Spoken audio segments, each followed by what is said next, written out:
ആരാ ഞാന് 1 2 3 4 5 6 അടിയിൽ നിങ്ങോട്ടും പ്രസ്സിങ് അനുഭവപ്പെടും. പ്രസ് ചെയ്യുന്ന ഇവിടെയാണെങ്കിലും കാരണം അവിടെയും 2 വിരലുണ്ട്. അപ്പോൾ അത് നമ്മൾ പ്രസ് ചെയ്യേണ്ട സ്വാഭാവികമായിട്ട് സംഭവിക്കുന്ന പറഞ്ഞത്. ഇങ്ങനെ 2 പേരുണ്ടാകുമ്പോൾ കൺഫ്യൂഷൻ പാടില്ല. 2 പേരുണ്ടാകുമ്പോൾ 15-ൽ ഇയാൾ ബ്രീത്ത് കൊടുക്കും. കാരണം കുട്ടികൾക്ക് ബ്രീത്തിങ് കപ്പാസിറ്റി കുറച്ച് കൂടുതൽ വേണം. അത് എന്താ പറയുക, ശ്വാസം പിന്നെ മുതിർന്നവരെക്കാട്ടിലും ഇരട്ടിയോളം ബ്രീത്ത് വേണം. അപ്പോൾ അതുകൊണ്ട് തന്നെ 15-ൽ ബ്രീത്ത് കൊടുക്കും. ആക്ഷൻ നടക്കാൻ 15-ആകുമ്പോൾ 12 റെഡി ചെയ്യുന്നു.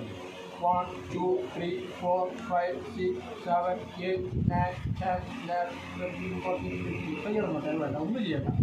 കുട്ടികളുടെ കാര്യത്തിൽ ആകുമ്പോൾ ഹെഡ് ലിഫ്റ്റ് ചെയ്യാനാണ് മോനെ നോക്കിയത്. കുട്ടികൾ മറ്റുള്ളതിനെ പോലെ തന്നെയാണ്, ബോധമില്ലെങ്കിലും നിഷ്കളങ്കര തന്നെയാണ്. കുട്ടികളെ നാവ് ഒരിക്കലും വേറെ ബ്ലോക്ക് ആക്കില്ല. കുട്ടികളെ നാവിന് പൊതുവെ ശല്യം വരില്ല. അത് ബോധമില്ലെങ്കിലും ഇല്ല എന്നുള്ള സംശയം. കുട്ടികളുടെ കാര്യം